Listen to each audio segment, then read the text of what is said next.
तो दोस्तों, स्वागत है आपका देश और दुनिया की खबरों के इस नए एपिसोड में। दरअसल आज वर्ल्ड से जुड़ी हुई कई इंपॉर्टेंट अंतर्राष्ट्रीय खबरें निकलकर सामने आ रही हैं, जहां आज की सबसे पहली और सबसे बड़ी खबर सामने निकल के आ रही है रूस और यूक्रेन से।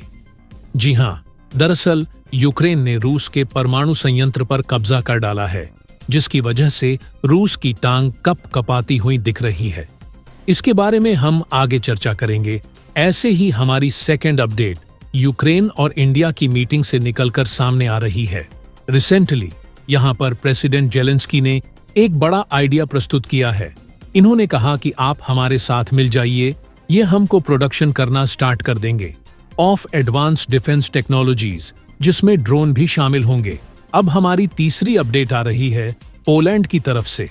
रिसेंटली प्रधानमंत्री मोदी जी के हिस्टोरिक अराइवल के बाद यहां पर तो मानो एक बहुत बड़ी डील ही इन्होंने क्रैक कर ली। $24 बिलियन का एक substantial purchase on order Poland ने प्लेस कर दिया है भारत की एडवांस वेपन इंजन खरीदने के लिए। तो आइए इन सभी खबरों को विस्तार से समझते हैं, लेकिन उससे पहले आप सभी इस वीडियो को एक लाइक करके चैनल को सब्सक्राइब करें। तो चलो शुरू करते हैं। इस फोटो ने रूस तो छोड़िए, पूरी दुनिया को टेंशन में ला दिया है और लिटरली व्लादिमीर पुतिन के पसीने छूट रहे हैं। और ऐसा होना भी चाहिए, क्योंकि यह फोटो है रूस के कुर्स्क न्यूक्लियर पावर प्लांट की, और इस फोटो को पोस्ट किया है यूक्रेन की सेना से जुड़े हुए कि यूक्रेन की सेना हमारे इस न्यूक्लियर पावर प्लांट को टारगेट कर रही है। और आगे रूस ने यह भी आरोप लगाया है कि यूक्रेन की सेना इस पावर प्लांट पर अटैक करना चाहती है, ताकि जिससे रेडिएशन इससे लीक हो जाए और पूरे रूस के राज्यों में फैल जाए और रूस का एक बहुत बड़ा इलाका पूरी तरीके से बर्बाद हो जाए। ये रूस का आरोप है। वहीं यूक्रेन का क्या इरादा है? तो देखिए, यूक्रेन फिलहाल इस पावर प्लांट के आसपास के इलाकों में न स्ट्राइक तो कर रहा है, और कहीं ना कहीं उनके मन में है कि इस पावर प्लांट को कब्जे में लिया जाए। इसका कारण भी मैं आपको बताता हूं। दरअसल आपने पिछले 2.5 सालों में एक नाम खूब सुना होगा। यूक्रेन के जपिया न्यूक्लियर पावर प्लांट का बार बार खबरें आती हैं कि रूस इस पर हमला करना चाहता है। कई बार तो हमला हुआ भी है रूस की तरफ से, और यूक्रेन आरोप लगाता है कि रूस इस पर हमला करके रेडिएशन लीक करना चाहता है, जिससे कि उसके एक बड़े इलाके से आम आदमी इलाका छोड़कर ही भाग जाए। जब जमीन पर कोई रहेगा ही नहीं, तो रूस के लिए कब्जा करना आसान हो जाएगा। इस तरीके के रूस पर आरोप लगते हैं। यही कारण है कि कहा जा रहा है यूक्रेन इस खतरे को हमेशा हमेशा के लिए खत्म करना चाहता है, और इसका एक ही तरीका है रूस के पावर प्लांट पर कब्जा कर लो, जिससे कि रूस को हमेशा यह डर रहेगा हमने यूक्रेन के परमाणु संयंत्र पर अटैक करके यूक्रेन की जमीन पर रेडिएशन फैलाया, तो यूक्रेन के कब्जे में भी रूस का परमाणु संयंत्र है, वो भी रूस की जमीन पर रेडिएशन फैला सकता है। यह एक पूरी तरीके से डिटेंस क्रिएट करने की कोशिश हो सकती है, लेकिन रूस इस खतरे को जेन्युइनली फील कर रहा है फिलहाल, और इसीलिए उसने अब यूक्रेन के सैनिकों पर, खासकर कि वह सैनिक जो कि रूस में घुस आए हैं और कुर्स्क राज्य में बहुत सारी जमीन कब्जा ली है, रूस की उन पर हवाई हमले तेज कर दिए हैं। और बताया जा रहा है कि सैकड़ों यूक्रेन सैनिक पिछले 24 घंटों में मारे भी जा चुके हैं। न मानिए, पहली बार ऐसा लग रहा है कि रूस के हमले यूक्रेन के खिलाफ इफेक्टिव साबित हो रहे हैं, क्योंकि पिछले 1.5 हफ्तों से जब से यूक्रेन ने रूस की जमीन क बजाने का अभियान शुरू किया है, उनकी रफ्तार जमीन का बजाने की बिल्कुल भी कम नहीं हो रही थी। लेकिन पिछले 24 घंटों में इस पर असर पड़ा है, क्योंकि इस पूरे अभियान में पहली बार यूक्रेन की सेना को इतना भयंकर नुकसान हुआ है कि एक बार को उनका ऑपरेशन यह ढीला पड़ चुका है। और फिर फिलहाल उनकी पूरी कोशिश है रूसी हमलों से बचने की, न कि जमीन कब्जाने की। ये रूस के लिए एक बड़ी जीत है।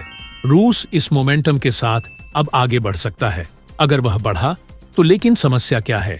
रूस के सामने यारों की कमी, खास करके जो छोटे रॉकेट मिसाइलें और ड्रोन है, इसकी कमी है रूसी सेना को। इसीलिए यह लोग उत्तर कोरिया और ईरान के जो बहुत ही घटिया और सस्ती क्वालिटी के ड्रोन और मिसाइलें हैं, उन्हें ले रहे हैं। और उनके पर ही इस समय यह यूक्रेन की सेना को रोकने में लगे हुए हैं। जी हां, अब से 2.5 साल पहले किसने सोचा था रूस, जो कि दुनिया की दूसरी सबसे बड़ी मिलिट्री पावर है, वो यूक्रेन जैसे एक छोटे से देश को हराने के लिए तो छोड़िए, रोकने के लिए ही उत्तर कोरिया, ईरान, इन देशों की मदद लेगा, इनके हथियारों से युद्ध लड़ेगा। लेकिन आज 2.5 सालों के बाद युद्ध में यह चीजें हकीकत बन चुकी है। रूस सच में इतना ज्यादा पिछड़ रहा है कि ईरान और उत्तर कोरिया के हथियारों से काम चला रहा है। लेकिन फिलहाल जो भी हो, आने वाले कुछ दिन इस युद्ध में निर्णायक होंगे। देखने वाली बात होगी कि पहले पीछे कौन हटेगा। आपका इस पर क्या मानना है, कमेंट करके बताइएगा। बढ़ते हैं हमारी नेक्स्ट अपडेट की, और जो रिसेंटली यूक्रेन और इंडिया की मीटिंग से निकली है। रिसेंटली यहां पर प्रेसिडेंट जेलेंस्की ने एक बड़ा आइडिया प्रस्तुत किया है। इन्होंने कहा कि आप हमारे साथ मिल जाइए, ये हमको प्रोडक्शन करना स्टार्ट कर देंगे ऑफ एडवांस्ड डिफेंस टेक्नोलॉजीज, जिसमें ड्रोन भी शामिल होंगे। प्रेसिडेंट जेलेंस्की का भरोसा है कि यूक्रेन विलिंग लेसल चाहता है कि वह अपनी एक्सपर्टीज और टेक्नोलॉजी एडवांसमेंट भारत के साथ साझा करे इन डिफेंस और particularly in drone and electronic warfare systems. यहाँ पर कई तमाम चीजों पर काम किया जाएगा, जैसे कि कैसे self reliance defence technologies manufacture करनी है, और काफी कुछ इक्विपमेंट आज भी इंडियन डिफेंस इक्विपमेंट्स में यूज होने वाले सारे कुछ यूक्रेन से ही सप्लाई किए जाते हैं। तो जेलेंस्की का भरोसा है कि यह एक विन विन रिलेशनशिप होने वाला है यूक्रेन और भारत दोनों के लिए। हालांकि सबसे बड़ी प्रॉब्लम यह है कि अगर भारत ने यूक्रेन के साथ स्पेशली ड्रोसरा डिफेंस हथियार साथ में मिलकर मैन्युफैक्चर करना स्टार्ट कर दिया, तो इस पर रशिया का क्या रिएक्शन होगा, जो कि हमारा ऑनेल वेदर फ्रेंड है, ये देखने लायक होगा। हमारी आखिरी खबर की तरफ से, जो बहुत बड़ी आ रही है पोलैंड की तरफ से। रिसेंटली प्रधानमंत्री मोदी जी के हिस्टोरिक अराइवल के बाद यहाँ पर तो मानो एक बहुत बड़ी डील ही इन्होंने क्रैक कर ली। $24 बिलियन का एक substantial purchase on order Poland ने प्लेस कर दिया है भारत की एडवांस वेपन ईज खरीदने के लिए। भारत के पास वैसे तो एक बहुत ही बड़ा है, क्योंकि यह कंट्री है नेटो कंट्री। सो हमने भी भारत में ऐसे सप्लायर्स को डेवलप कर लिए हैं जो नेटो डिफेंस प्रोटोकॉल्स के अंतर्गत में नेटो स्टैंडर्ड्स के एम्यूनिशंस डेवलप कर सके, इतनी कैपेबिलिटी रखते हैं, और ये पूरी तरह से कंपैटिबल भी है। तो जितनी भी नेटो कंट्रीज है ना, सबको भारत अपने वेपन्स हथियार बेच सकता है। इसके अलावा एडमड व्हीकल्स का भी इन्होंने सब्सटेंशियल ऑन ऑर्डर प्लेस किया है।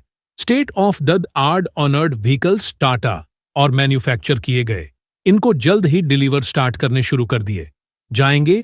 Apart from that, medium range air defence system, जिसमें आकाश एयर डिफेंस सिस्टम शामिल है। इसके अलावा ऑब्जर्वेशन ड्रोन, और यह इस तरह के अत्याधुनिक ड्रोसते जो रियल टाइम इंटेलिजेंस, सर्विलेंस रखना, सेंस, ये सारी कैपेबिलिटी के साथ आएंगे। ओवरऑल ये पूरा पैकेज बन जाता है $24 अरब, जो कि भारत के इतिहास का सबसे बड़ा डिफेंस डील होने जा रहा है। यह शुरुआत हो चुकी है भारत के डिफेंस एक्सपोर्ट को 10 गुना ले जाने की।